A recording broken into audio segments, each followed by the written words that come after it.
تصور کریں ایک ایسی جنگ کا، مطلب جہاں سرحد پر ایک بھی گولی نہ چلے، کوئی ٹینک شہر میں داخل نہ ہو، آسمان پر کوئی لڑاکا طیارہ نظر نہ آئے، بظاہر ہر طرف مکمل خاموشی ہو اور امن۔ سننے میں تو واقعی امانی لگتا ہے۔ بالکل، لیکن اچانک ملک کا پورا پاور گریڈ بیٹھ جائے، بینکنگ کا نظام مفلوج ہو جائے، کرنسی کی قدر راتوں رات زمین پر آ گرے اور سڑکوں پر عوام اپنے ہی ریاستی اداروں کے خلاف کھڑے ہو جائیں، تو کیا یہ امن ہے؟ جی نہیں، یہ امن تو بالکل نہیں ہے۔ یا پھر یہ ایک ایسی جنگ ہے جس میں قوم کو پتہ ہی نہیں چلا کہ وہ کب ہار گئی؟ آج کے اس تفصیلی جائزے میں ہم محمد فاروق راشد کے تحریر کردہ ایک انتہائی چشمکشا دفاعی تجزیے پر بات کر رہے ہیں۔ اس کا عنوان ہے بہترین دفاعی پالیسی جارحیت کے راستے میں دیوار۔ بہت ہی زبردست اور بروقت موضوع ہے یہ۔ جی بالکل، اس جائزے کا بنیادی مقصد یہ سمجھنا ہے کہ مطلب جدید دور میں محض روایتی ہتھیار جمع کر لینا کافی کیوں نہیں ہوتا، اور ایک ریاست کا جو مکمل دفاع ہے وہ کن نظر نہ آنے والے ستونوں پر کھڑا ہوتا ہے۔ لیکن دیکھیں، گفتگو شروع کرنے سے پہلے ایک بہت اہم وضاحت کرنا ضروری ہے۔ جی، اور وہ وضاحت یہ ہے کہ اس تفصیلی جائزے کی گہرائی میں جاتے ہوئے ہم مختلف ممالک کا ذکر کریں گے، جیسے امریکہ، اسرائیل، بھارت، پاکستان اور ایران وغیرہ۔ صحیح۔ تو یہاں یہ بتانا ضروری ہے کہ یہ تمام حوالے مکمل طور پر مصنف کے تجزیے اور ان کی دی گئی مثالوں پر مبنی ہیں۔ ہمارا مقصد یہاں کسی خاص سیاسی نظریے یا ریاستی بیانیے کی حمایت یا مخالفت کرنا بالکل نہیں ہے۔ بالکل، مطلب ہم ان پالیسیوں کو محض اسٹریٹجک ماڈلز کے طور پر دیکھ رہے ہیں نا؟ 100%۔ ہم صرف یہ سمجھنے کی کوشش کریں گے کہ یہ حکمت عملیاں زمین پر اور ذہنوں میں کیسے کام کرتی ہیں، اور وہ بھی بالکل غیر جانبدارانہ اور علمی انداز میں۔ تو چلیں پھر اس بات کی تہیں کھولتے ہیں۔ دیکھیں، مصنف کا ایک بنیادی دعویٰ یہ ہے کہ دفاع کا اصل مقصد جنگ لڑنا نہیں ہے، بلکہ جنگ کو شروع ہونے سے روکنا ہے۔ جی، یہی ان کے پورے تجزیے کی بنیاد ہے۔ وہ کہتے ہیں کہ بہترین دفاع وہ ہے جو حملے کے بعد حرکت میں نہ آئے، بلکہ دشمن کو حملہ کرنے کا خیال ہی ترک کرنے پر مجبور کر دے۔ لیکن سچ کہوں تو مجھے یہ تصور تھوڑا یوٹوپیائی یا محض کتابی سا لگتا ہے۔ اچھا، وہ کیوں؟ مطلب جب دو ریاستوں کے درمیان مفادات کا ٹکراؤ ہو تو محض ایک دیوار کھڑی کر دینے سے جنگ کیسے رک سکتی ہے؟ کیا کوئی بھی طاقتور ملک صرف اس لیے پیچھے ہٹ جائے گا کہ سامنے والے نے تیاری کر رکھی ہے؟ دیکھیں، یہیں سے روایتی اور جدید اسٹریٹجک سوچ کا فرق واضح ہوتا ہے۔ یہاں جو چیز سب سے زیادہ حیران کن ہے وہ یہ ہے کہ مصنف کے نزدیک دفاعی کامیابی کا معیار میدان جنگ میں دشمن کو خونریز شکست دینا نہیں ہے۔ اچھا، تو پھر کامیابی کیا ہے؟ وہ تو پرانے وقتوں کی بات تھی۔ جدید دور میں کامیابی یہ ہے کہ دشمن کو اس حد تک مایوس کر دیا جائے کہ وہ اپنے ذہن میں لاگت اور فائدے یعنی کاسٹ بینیفٹ انالیسس کا حساب لگائے۔ یعنی وہ سوچے کہ اس کا نقصان کتنا ہوگا۔ بالکل، اسے محسوس ہو کہ اس حملے کی قیمت اس کے متوقع فائدے سے کہیں زیادہ ہے۔ مصنف کا ماننا ہے کہ دفاع کو شخصیات یا وقتی حالات پر نہیں بلکہ ٹھوس اصولوں پر کھڑا ہونا چاہیے۔ صحیح۔ دشمن کوئی بھی ہو، چاہے اسرائیل، بھارت یا امریکہ، ایک خوددار ریاست کا جواب الفاظوں میں نہیں، تیاری میں ہونا چاہیے۔ مصنف نے ایک بہت ہی طاقتور جملہ لکھا ہے۔ وہ کہتے ہیں، ایک مضبوط فوج دشمن کے ٹینک روک سکتی ہے، لیکن ایک مضبوط قوم دشمن کے ارادے توڑ دیتی ہے۔ ارادے توڑ دیتی ہے، واہ۔ اگر میں اسے روزمرہ زندگی کی ایک تشبیہ سے سمجھنے کی کوشش کروں تو یہ کچھ ایسا ہے کہ فرض کریں ایک گھر کے باہر آپ نے اتنا خوفناک اور جدید سیکیورٹی سسٹم لگا دیا ہے۔ جی، کیمرے اور الارمز وغیرہ۔ بالکل، کیمرے، الارمز، مضبوط دروازے کہ کوئی چور کھڑکی توڑ کر اندر آنے کے بجائے گلی کے نکڑ سے ہی گھر کو دیکھ کر مطلب اپنا ارادہ بدل دے۔ وہ سوچے کہ اس گھر میں جانا تو میری جان یا آزادی کے لیے بہت مہنگا سودا ہے۔ بہت زبردست تشبیہ دی آپ نے۔ لیکن دیکھیں، بین الاقوامی سطح پر مجھے اس بات سے تھوڑا سا اختلاف ہے۔ محض بندوقیں، ٹینک یا میسائل پریڈ میں دکھا دینا یہ خوفناک سیکیورٹی سسٹم کیسے بن سکتا ہے؟ آپ کا شکوہ بالکل بجا ہے، اور دراصل محض ہتھیار دکھانا کافی نہیں ہوتا، یہی تو مصنف سمجھانا چاہ رہے ہیں۔ تو پھر جب وسائل کم ہوں تو یہ ڈیٹرنس بنتا کیسے ہے؟ اس کے لیے انہوں نے دو بڑی مختلف مثالیں دی ہیں۔ پہلی مثال پاکستان کی ہے۔ اب ذرا غور کریں، پاکستان کے پاس اپنے حریف بھارت کے مقابلے میں روایتی ہتھیاروں، معیشت اور جغرافیائی حجم کے لحاظ سے وسائل محدود تھے۔ جی بالکل، کافی فرق ہے دونوں میں۔ تو کیا وہ صرف مزید ٹینک خرید کر وہ دیوار کھڑی کر سکتے تھے؟ نہیں، انہوں نے اپنے دفاع کو ایٹمی صلاحیت تک وسیع دے کر ایک اسٹریٹجک توازن پیدا کیا۔ اچھا، تو اس کا مطلب ہے کہ انہوں نے جاہریت کی قیمت کو اتنا بڑھا دیا کہ روایتی جنگ کا آپشن ہی میں اس سے ہٹ جائے؟ 100%۔ یعنی اگر کوئی بڑی روایتی جنگ مسلط کی گئی تو اس کا انجام دونوں فریقین کے لیے تباہ کن ہوگا؟ بالکل، اور اس طریقہ کار کو بین الاقوامی تعلقات کی زبان میں ڈیٹرنس کہا جاتا ہے۔ ڈیٹرنس کا مقصد لڑنا نہیں ہوتا، بلکہ دشمن کے ذہن میں یہ خوف بٹھانا ہوتا ہے کہ اگر اس نے ریڈ لائن پار کی تو اسے ایسا نقصان اٹھانا پڑے گا جو وہ برداشت نہیں کر سکے گا۔ تو یہ محض ہتھیار نہیں، ایک نفسیاتی پیغام ہے۔ جی، اور دوسری طرف مصنف ایران کی مثال دیتے ہیں، جس کا راستہ پاکستان سے بالکل مختلف ہے، لیکن مقصد وہی ہے کہ دشمن کو روکا جائے۔ دلچسپ بات یہاں یہ ہے کہ ایران کی مثال واقعی بہت تجسس پیدا کرتی ہے، کیونکہ وہاں ایٹمی ڈیٹرنس کا باقاعدہ اعلان تو موجود نہیں ہے۔ بالکل نہیں ہے۔ تو وہ ایک سپر پاور یا اپنے سے بڑی فوجی طاقت کو کیسے روکتے ہیں؟ کیا وہ روایتی فوج کو روایتی فوج سے ٹکراتے ہیں؟ نہیں، اور یہی ان کی حکمت عملی کا اصل مرکز ہے۔ ایران نے روایتی جنگ کے بجائے غیر روایتی دفاع، جسے ہم انکنونشنل ڈیفنس کہتے ہیں، اس کا راستہ چنا ہے۔ اچھا، وہ کیسے کام کرتا ہے؟ اسے آپ اسٹریٹجک زبان میں خارپشت یا پوکیوپائن اسٹریٹجی بھی کہہ سکتی ہیں، کہہ سکتے ہیں۔ انہوں نے میزائل ٹیکنالوجی، کم لاگت مگر انتہائی مؤثر ڈرونز اور سب سے بڑھ کر پراکسیز، جی، پورے خطے میں اپنے حامی گروہوں اور علاقائی اثر و رسوخ کا ایک ایسا جال بچھا دیا ہے جو کسی بھی براہ راست روایتی حملے کو انتہائی پیچیدہ بنا دیتا ہے۔ لیکن اس کی سائنس کیا ہے؟ مطلب ایک چھوٹا سا ڈرون ایک جدید ترین لڑاکا طیارے کا مقابلہ کیسے کر سکتا ہے؟ اس کی سائنس ہتھیاروں کا آمنا سامنا نہیں ہے، بلکہ معاشی اور نفسیاتی الجھاؤ ہے۔ فرض کریں کہ ایک طرف $20,000 کا ایک ڈرون ہے اور اسے گرانے کے لیے دوسری طرف کی سپر پاور کو $20 لاکھ کا میزائل فائر کرنا پڑتا ہے۔ اوہ واہ، یہ تو معاشی طور پر بہت بڑا عدم توازن ہے۔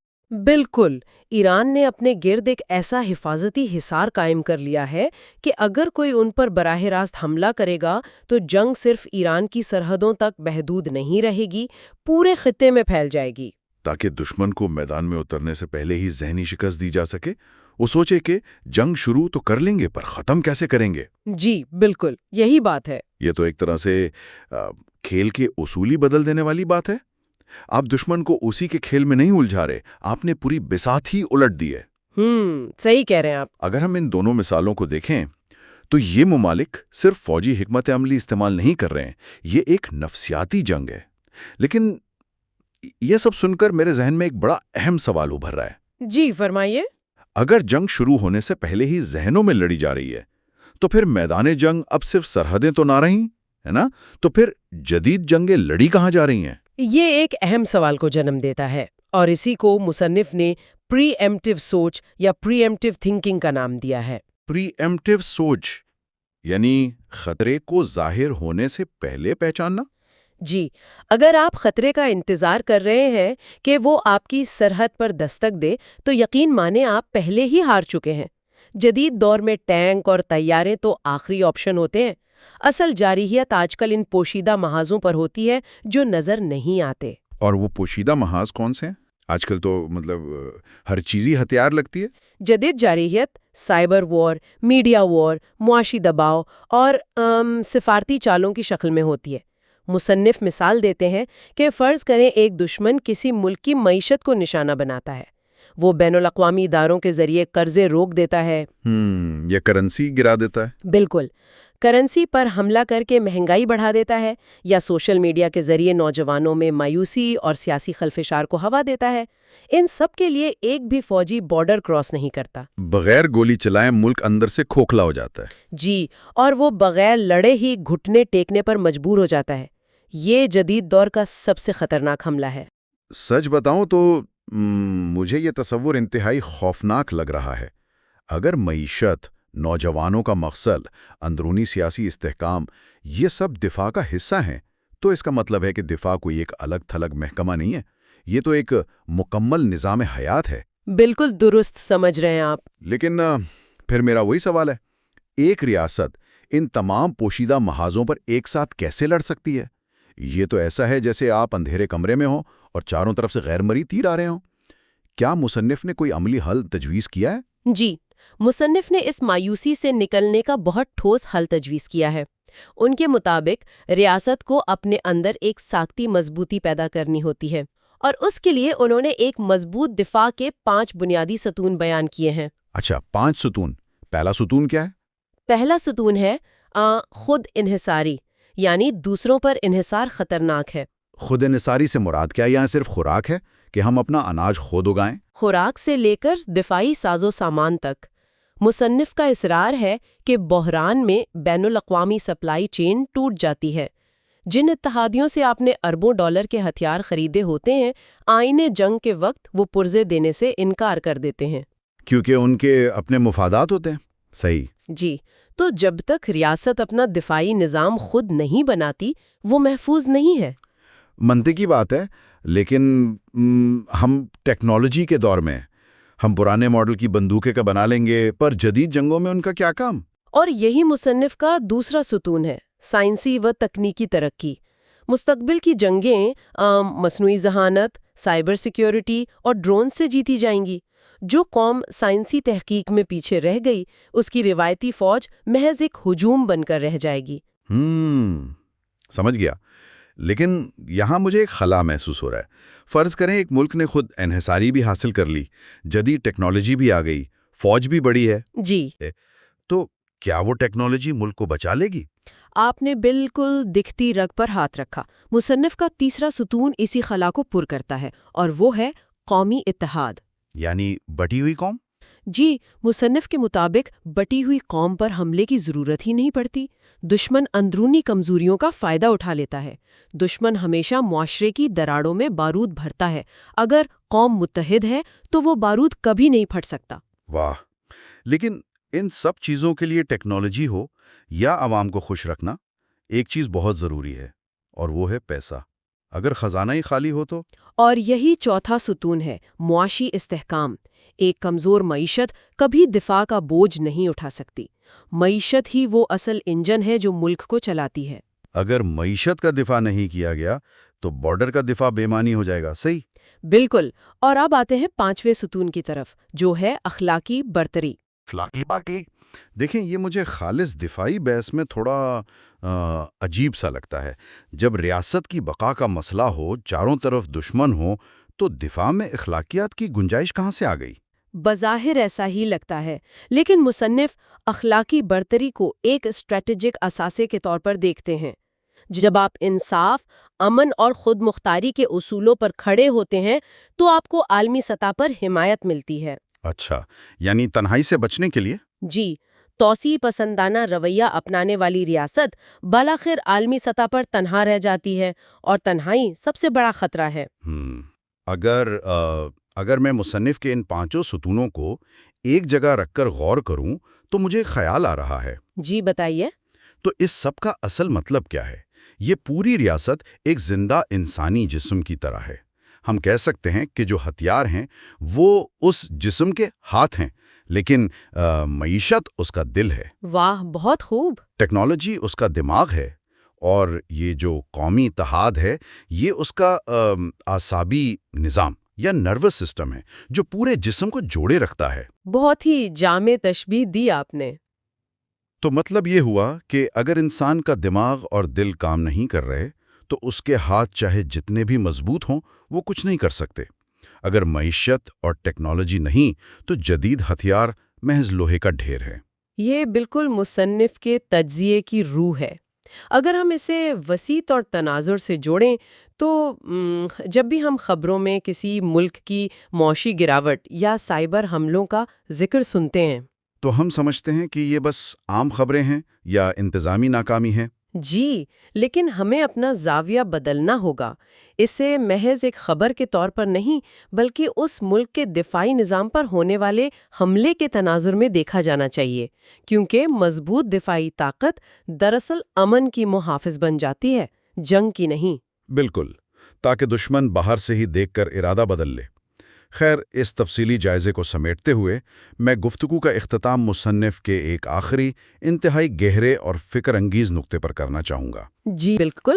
مصنف نے لکھا ہے کہ سرحدیں صرف زمین پر نہیں ہوتیں، بلکہ وہ دلوں، ذہنوں اور ارادوں میں بھی ہوتی ہیں۔ یہ واقعی قومی سلامتی کو سوچنے کا ایک بالکل نیا اور قدرے پریشان کن زاویہ ہے۔ پریشان کن اس لیے ہے کیونکہ اگر ایک فرد کا عزم اور سوچ کی پختگی ہی کسی قوم کی آخری سرحد ہے، تو جدید دور کے سوشل میڈیا اور معلومات کے اس طوفان میں ہمارے ذہنوں کے اندر موجود یہ غیر مرئی سرحدیں روزانہ کتنے حملوں کی زد میں ہیں۔ روزانہ کی بنیاد پر ایک خاموش جنگ جاری ہے۔ بالکل، ہم روزانہ سکرینز پر جو مایوسی اور فیک نیوز دیکھتے ہیں، کیا وہ ہمارے ذہنوں کی سرحدوں کو کمزور نہیں کر رہا؟ یہ وہ سوال ہے جس کا جواب ہر فرد کو خود تلاش کرنا ہے۔ سوچتے رہیے اور اپنے ذہنوں کی سرحدوں کی حفاظت کیجیے۔ اسی کے ساتھ ہم آج کی یہ گفتگو یہیں ختم کرتے ہیں۔